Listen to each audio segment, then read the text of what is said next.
Open plot, apartment, commercial space, retail ఇలా real estate పెట్టుబడులకు సాధనాలు అనేకం. కానీ ఓపెన్ ప్లాట్లలో ఇన్వెస్ట్మెంట్తోనే అధిక రాబడి వస్తుందని హౌసింగ్.com సర్వే తెలిపింది. 2015 నుంచి దేశంలోని 8 ప్రధాన నగరాలలో ప్రతి సంవత్సరం స్థలాల ధరల్లో 7% వృద్ధి నమోదవుతుంటే అపార్ట్మెంట్లలో మాత్రం 2% పెరుగుదల కనిపిస్తోందని పేర్కొంది. దేశం మొత్తం రియల్ ఎస్టేట్ స్తబ్దుగా ఉన్న అన్ని నగరాల కంటే హైదరాబాద్ శివారు ప్రాంతాల్లోని ప్లాట్లకే ఎక్కువ డిమాండ్ ఉందని వెల్లడించింది. పెద్ద నగరాలలో స్థలాల కొరత ఎక్కువగా ఉండటం, విపరీతమైన పోటీ నేపథ్యంలో ఉన్న కొద్ది స్థలాల ధరలు ఎక్కువగా ఉన్నాయని హౌసింగ్.com గ్రూప్ తెలిపింది.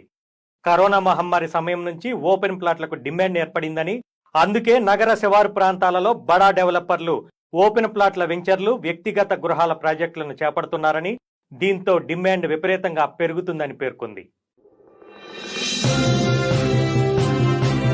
ఇక్కడ బ్లూ కలర్ లో కనపడుతున్న line Hyderabad inner ring road, ఈ white colour line outer ring road, ఈ గ్రీన్ మరియు ఎల్లో కలర్ లో కనపడుతున్న లైన్ రీజనల్ రింగ్ రోడ్. ఈ గ్రీన్ కలర్ లో ఉన్నది north side alignment, yellow colour లో ఉన్నది సౌత్ సైడ్ అలైన్మెంట్. ఈ నార్త్ సైడ్ అనేది పెద్దాపూర్, శివంపేట్, రెడ్డిపల్లి, నాగుల్పల్లి, గజ్వేల్, రాయగిరి మీద గుండా చౌటుప్పల్ దాకా ఉంటుంది. ఈ సౌత్ సైడ్ అలైన్మెంట్ అనేది చౌటుప్పల్, సారంపేట్ తండా, కూర్మేడు, అమంగల్, రాయకల్, కొందూర్, కుత్బుల్లాపూర్, చీమల్దరి, పెద్దాపూర్ దాకా ఉంటుంది. ఇప్పుడు కొత్తగా ప్రపోజ్ చేసిన సౌత్ సైడ్ అలైన్మెంట్ మొత్తం పొడవు 194 కిలోమీటర్లు. అలానే ఈ నార్త్ సైడ్ అలైన్మెంట్ మొత్తం పొడవు 158 కిలోమీటర్లు ఉంటుంది. ఈ రోడ్ల డెవలప్మెంట్ మొత్తాన్ని 2 భాగాలుగా విభజించారు, పార్ట్ 1 మరియు పార్ట్ 2. పార్ట్ 1 లో మళ్ళీ 3 ఫేజెస్ ఉంటాయి. ఈ పార్ట్ 1 మెయిన్ ఉద్దేశం ఏంటి అంటే ఇన్నర్ రింగ్ రోడ్ నుంచి ఔటర్ రింగ్ రోడ్ కి, అలానే ఔటర్ రింగ్ రోడ్ దగ్గర నుంచి రీజనల్ రింగ్ రోడ్ దాకా రేడియల్ రోడ్స్ ని అభివృద్ధి చేయటం, వీటితో పాటు ఔటర్ రింగ్ రోడ్డు మీద కొత్తగా ఎగ్జిట్స్ ని నిర్మించటం. ఇలా కొత్తగా ప్రపోజ్ చేసిన 3 ఎగ్జిట్స్ ఏంటి అంటే ఎగ్జిట్ 1A కి, ఎగ్జిట్ 2 కి మధ్యలో సుమారుగా జన్వాడ దగ్గర ఒక ఎగ్జిట్, తర్వాత ఎగ్జిట్ 11 కి, ఎగ్జిట్ 12 కి మధ్యలో కోహెడా దగ్గర ఒక ఎగ్జిట్.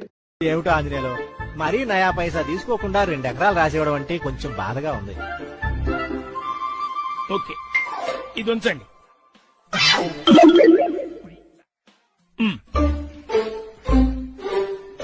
2 ఎకరాలకు రూపాయి అంటే ఎకరం ₹1.5. నువ్వు సామాన్యుడు కాదా ఆంజనేయులు?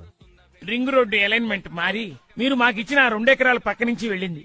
దాంతో సాఫ్ట్వేర్ కంపెనీ ఎకరానికి 50 కోట్లు ఇచ్చి ఆ 2 ఎకరాలు కొనుక్కుంది. ₹1 100 కోట్ల. వాటితోనే మా స్టార్ తిరిగి స్టార్ హోటల్ కొన్నాం. బయట బోర్డు చూడలేదా? అమృత 7 స్టార్ విలాస్.